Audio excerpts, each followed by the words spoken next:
All right, welcome to Spoiler Talk for Mexican Gothic. Hey, while we're over here, I'll take an opportunity to thank Janelle, our newest patron. Thanks, Janelle. Hopefully, you'll enjoy this 10 or 15 minutes of spoiler talk on Mexican Gothic. Rob, Yeah. I don't remember the last time I saw a book that had this much potential that let me down in so many ways. Oh, That's where I oh wanted to boy. start spoiler talk. Great. Well, we might as well just go for it then. Like, Sure. what the hell? I want to start by talking about Noemi, who I found to be a super endearing character, and I feel like she just wasn't fleshed out nearly enough. Like, I think this book suffers from being too short. Yeah, it's like exactly 300 pages, I think, or 302 or something like that. So Yeah, see, it's like a normal novel length, but I see why you would say that.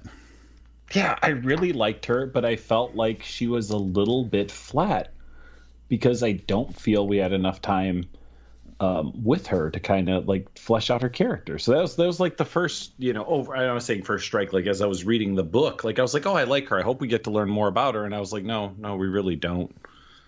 We So, my first thought, because I don't necessarily disagree with you, my first thought on that would be, what would you say if we saw a Noemi only scene, like in a prologue or something, before the setup of here's a letter and I have to rush off? Like, would that have helped, do you think? I suppose if done right, sure. Yeah, I don't know, man. It's just something like I said. I really, really liked the character, and I Yeah. felt that she was shortchanged. I get it. I think that for me, a lot of the characterization that happened for her was very subtle stuff. So I might as well just go into this. There's one part that is not developed a lot, but to me kind of spoke to her general intelligence and stuff when she was talking about the Habsburg jaw. Do you remember that part where she's looking at all the portraits of Mm-hmm. Yep. the family and just noticing? And there's a lot of talk of genealogy in the book, and or not genealogy, but like genetics and eugenics and crazy fucked up shit. But talking about the Habsburg's jaw, do you know what that is? I do not. Okay, so Habsburg's jaw, and this is where it's like this is super subtle, but like if you understand what it is, you'll see like this is definitely talking about how this character is really intelligent. It's a genetic trait that's tied to inbreeding. So it happened, I think, in Europe a lot, and like like centuries and centuries ago, where families that would inbreed, there was this genetic defect that would make their jaw kind of like descend or like protrude in a weird way. And it was like super painful, but it was like so early in the years of medicine, there was nothing they could do about it. But like their jaws would just be this really protruding low down. Like if you search for Habsburg's jaw, you'll see pictures of or portraits that were drawn of people who suffered from it. But it was like an aristocratic family inbreeding kind of thing. Like these really rich families wouldn't breed outside of their. So like to me, Noemi, either I can't remember if she mentioned it or just thought about it, but because I knew what that was, I was like, wow, she's really educated about like the impacts of inbreeding and stuff like that. Sure. But someone who's not aware of that would just kind of take it as like an offhanded observation that doesn't really add to much. So Well, she was super interested in anthropology, so I mean, right, I got that she was smart. Like, yeah, not even, not. But I'll tell you, it's not a good look. This Habsburg jaw, especially on women. I looked it up, and obviously most of it is portraits. right, like paintings. Yeah, oof, not a real good look for most of these folks. But it also did a good job to characterize the family, because if she's making those types of observations, like that's extreme inbreeding. So I was worried when I read that I was like, is Silvia Moreno Garcia doing a little bit too much like inside baseball, where she's not like revealing things as much as she could? I don't know. I find that kind of fascinating, and I realize that I'm probably outside the book now, but that desire to like keep your family like your family is it's fascinating, man. Yeah. It's that thing where I said this to someone and I had to really explain myself out of a situation. We were talking about, and this kind of plays the same thing. Ghislaine Maxwell to me is kind of fascinating. I'm not obviously not supportive of what she did, but like I get Jeffrey Epstein and maybe his motivations, you know what I mean? And again, obviously a monster or whatever, but like what causes her to be like the right hand to someone like him? And it's kind of the same thing about this. Like I'm a little fascinated by families that do that. I'm not saying I support it or anything like that, but there's got to be some really interesting thought process or cultural thing that happens there that I'm sure the rest of us can't truly grasp and understand. Yeah, sure. Like, yeah, what motivates someone to do? I get what you're saying for sure. Yep. So back to our Noemi character. I'm gonna 50-50. Like I'm 50-50 with you on, I would have loved to see more character development from her, but I didn't have a negative thought because I didn't get enough, I guess is what I'm going to say. Mm-hmm. A little bit of that extended to some of the rest of the story for me. So, dream sequences are typically taboo in my book. I get it because this is the mushroom working and they kind of explained about like shared memories through fungi and, so like I understand how it wasn't just shitty dream sequences, how it actually played into the story. But I found the whole narrative getting it that way confusing. I think I would have preferred, Noemi finds a journal and at one point she does, right? She finds a letter inside a book. From Ruth, yeah. Yes, right. I almost would have preferred her finding Ruth's diary that explains the whole backstory rather than these weird disjointed, like, you're never really sure whose eyes she's seeing through. Sometimes she's seeing through hers when she's in these dreams, and sometimes she knows she's inside another person. Right. You know what I mean? Yeah. So I found the whole concept of the mushrooms kind of controlling the actions of the family and like fusing with a person. Again, fucking fascinating and great. I just felt like for me it wasn't explained well enough or wasn't revealed in a way that I found to be very cohesive. Although I love the idea, it was the execution. Same thing with Noemi. Like I felt like I really liked the concept, but the execution let me down. That's interesting. I did. So for me, I felt like the mold and things like that, fungus and spores and all that stuff, those types of things came up so often that I was like, well, this is either the thing or this is a red herring and it's going to be something different. And like, it was going to be like some twist at the end. So for me, it was more of like, I feel like it was advertised that like, yeah, mushrooms are going to have something to do with this one way or another. And like, not necessarily in the culty way they ended up being. I didn't necessarily see that coming. But I knew that was going to be, it was like, Chekhov's mushroom. Like, it was introduced so early on that like, you can't right. Not use it. But I was like, I was on the fence about whether it was going to be a red herring or actually like the main plot device. So because there was all that stuff about the snake eating its own tail and stuff, kind of woven in there too. I guess I was okay with the way that it was prevented though. So again, I'm more neutral on that than disappointed. I feel like I'll agree with you. It wasn't a straight road to what was going on. It was a little bit curvy and confusing, but I was fine with it. The Ouroboros was actually really well placed as a symbol for that family, though. I will say that that weird incest, not just the fact that like they depended somewhat on incest to perpetuate the family, but the fact that whatever's inside Howard is going to go into Virgil and then eventually will go into his whatever son. You know what I mean? Right. Was That was probably the best use of that symbol that I've seen. So like I said, there are some really great ideas, And then that also, representing infinity or immortality or whatever as well. Sure, Yep. for sure. Yep. Yeah.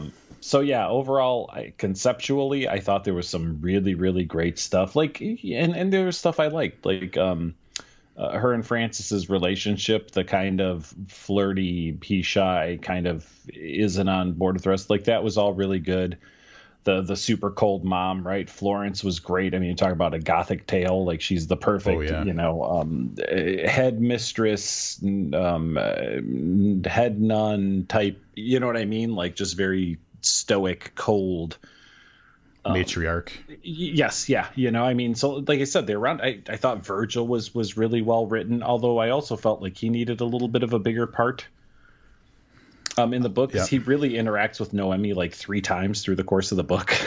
Like it's all it's all very truncated, I guess, and that's the overall feeling I got from this, was that everything was very short. Yeah, and I'm wondering, like, so that makes me think, Hulu, did they pick it up as a movie or a series? I believe it's a series. Yeah, because like there's plenty to discover, and I wonder if like, so that makes me think, was time spent on the wrong topics? Like, because I don't really feel like there was anything where I was like, oh man, this again. Like, I don't feel like there was too much of anything, but I do agree. Like, I would have loved to have more characterization of a lot of the characters. So maybe it just needed to be 400 or 500 pages instead of 300. I actually thought about that. I was like, I wonder if there's a longer cut of this. And someone said, listen, we got to get this down to around 300 pages because that's what people seem to like. Yeah. I don't know how many New York Times bestsellers there are that aren't Stephen King that are 500 pages, right? So I don't know if maybe there's something in the industry saying we got to keep this to under 330. So let's talk about the reveal of so we've talked about it basically, but like Howard's basically been around forever, like for centuries, because he discovered some weird mushroom that a priest was using to help heal his people, but he realized that you could use it to like extend your life and stuff like that. Mm-hmm. And so the interesting thing was, like, I thought that logically things fit into place very well. Like the incestuous thing was because you had to be compatible with the mushroom thing. So like that explained why they were so like, secluded and so careful about who joins the family and stuff like that. I don't know. I feel like the explanation of everything laid out really well. And even like, obviously it's a stretch of what could actually happen, but there are mushrooms and fungus and stuff out there that can control other animals. And, there is like basically a network kind of feature to mushrooms and things where like they can kind of spread out over huge areas. So it all tied together, I think, really well from like I don't feel like there was any like loose ends to the explanation of what was going on. No, I agree, and that's why I said conceptually I think it was great and it was pretty tight. I just think it was muddy on how it was rolled out. That's all. Like I said, it's like weird how because, how it was revealed to us. Yeah, okay. There's so much I liked, but then I felt like disappointed in a lot of it. So. Yeah, I found it overall pretty satisfying and then like interesting. Like it wasn't just some supernatural, like here's what I kept thinking, and apologies to Stephen King, but like I feel like if Stephen King had written this book, the book would have ended with Noemi going into a cave somewhere and lighting a mushroom on fire. The mushroom was also an alien, like that kind of thing. Yeah. But I feel like this stands up to the type of weird fucked up thing that like King would write as far as like the concept. Yeah. Sure. I also liked it because it was probably, and again, I say this, whatever, with tongue in cheek, right? Like it was more realistic because I fully expected, here's this shitty old house on a fucking hill. It's going to be fucking ghosts everywhere. Yep. And it's not ghosts at all. Right. The other thing it reminded me of a little bit was a little bit of The Ancestor. It's a book we reviewed, I don't know, 6 months ago or something, in that weird relationship between a family. So there was a family and for lack of a better term, Bigfoot, right? Right. But this was like a relationship between family and mushroom spores. Yeah. Which, like I said, played out for me better than Ancestor did. If I'm trying to compare the two, I like this one better. Yeah. I'll agree. And there were aspects of it. I guess when I'm in my head, I'm thinking about the culty kind of aspect that we saw at the very last like 2 or 3 chapters. I didn't see that coming. I was expecting it to be more like this mushroom is just taking over and changing the way these people are thinking, but it ended up being more like, because there was that aspect of it where it wouldn't let you leave. But it ended up being more like Howard, it's Howard, right? Yep. Taking advantage of a mushroom. Yeah. But also like kind of deifying himself and yeah, it's really fascinating. Like, I feel like this could be a long ass conversation because there's a lot of stuff to unpack. So maybe Hulu is going to take advantage of that and like really just kind of give us more. That'd be cool. I hope so. Some of the visuals in the book were great too, right? So the gold flecks moving around in her wallpaper. Yep. Terrific. So I don't remember her name. So Agnes, who was hosting the fucking mushrooms in the family crypt at the end, was, oh my god, again, just fucking tremendous. So I think the highest score I gave it was for the ending, because I thought the ending was so well done. And Howard knowing that he needed a brain, he needed a brain for the mushroom to. Yeah, that was really, and let's talk. I mean, it was fucking creepy too. Like, there was definitely some creepy stuff. Like, for sure. Even when she's walking around the cemetery for that first time, and there's a shape in the distance and it's moving. A lot of the times where she's like either going into or surfacing from the dream sequences or maybe it's waking hallucinations at some points where things are just kind of unclear what's going on. Lots of creepy stuff, like lots of stuff that just kind of like threw you off balance. She did a great job of amping up the tension, I think. Yeah. I have high hopes for Hulu. I've watched a number, like I said in the regular episode, number of Hulu originals. I've been very pleased. The other big one they did was the Stephen King JFK time travel 11/22/63 or whatever. Yep. Yeah. Which I did not read the book, so I don't know from an adaptation standpoint if it was any good, but I really enjoyed that. Normal People is another great adaptation they did. I'm currently in the middle of season 3 of Find Me in Paris, which is another Hulu original that I really enjoy. So I have high hopes for them, more so than, say, like Amazon taking something on. For sure. Hey, something just occurred to me I want to ask before I forget. The ending is very clear what happens. Like, the house burns down. They escape. They are, recovering at the local doctor's place and everything. But they're worried that it's not over. Like, they're trying to play it off like it's over, but they're still worried. But like, so what do you think? Is it over or is it not over? I knew when I read that, and I was thinking back to Wonderland and how I think that was one of your favorite parts, was the possibility that it's not over. I don't, if I was forced to say it, I'd say it's probably over.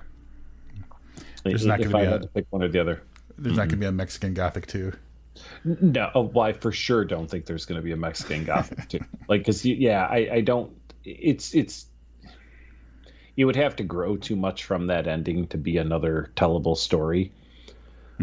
So I'm going to go with no, but I think that they staked the vampire through the heart in this one. I think that they What do you think? Well, so I agree with you, but devil's advocate, how would the story not be over? And here's my thought: there was enough betrayal on the part of Francis with Noemi about not telling her what was going on in the family's plan and stuff like that, and especially not telling her that he was going to be the new Doyle body, Howard body, which I saw that shit coming. Did you see that coming? So well, that's okay. So that's an interesting twist, right? So I don't want to take you off your path, but the fact that Virgil um, was that Noemi was for Virgil, I thought was really great, which was the twist that I really enjoyed. Right. Well, right. Yeah. So yes, no, I understand what you're saying. I did not see that coming, but I really, yeah. So I'm trying to go back to where you were. I understand what you're saying, that he potentially could be, that we could see a gleam in his eye at the end of the Hulu series. Is Right. that kind of where you're going with this? Kind of. Well, he was. So I guess there's like we were talking with Stephen Graham Jones about trespasses, and how like certain trespasses lead to consequences and things like that. And I was trying to measure like how much good did Francis do for Noemi versus how bad were the things that he didn't tell her. And then obviously you have to, the variable is how much control did he have over what he was doing because of the mushroom shit. But like, if I was to write my way into future stories in this world, it would be that like, he's just been bad all along, whether he, is blamable or it's the mushroom controlling him. And so like there's like an inner war that he's trying to fight or something like that. Like that would be where I would grow it from is he still has it in him, whether he wants it or not, and it's going to cause bad things to continue happening. I'm gonna renege a little bit on my statement because while you were talking, I was thinking, man, he really did love fucking mushrooms, didn't he? Yeah, well, plants in general, but yeah, definitely. Well, but yeah, mushrooms. but he used all the mushroom pattern drawings and stuff in his room, and yeah, maybe you're right. Maybe this was his way of both getting out of there and continuing on the chain. So yeah, maybe. Yeah, I mean, I believe it's over, but like, that's my devil advocate thought of Sure. Yeah. So all right, I think I don't know if there's anything else we can really cover with spoilers here. Nope, I think I'm good. Cool. Thank you, Patreon supporters, especially and definitely, well, the people that have been supporting us forever, but also our new supporters like Janelle, who just joined us at the $2 a month level. You literally keep this podcast going. Can't say how much we appreciate you. We've got some fun stuff planned for the upcoming month. September is just going to be loaded with content, so be looking forward to that. And again, thanks for supporting us. We'll be back with more spoiler talk soon.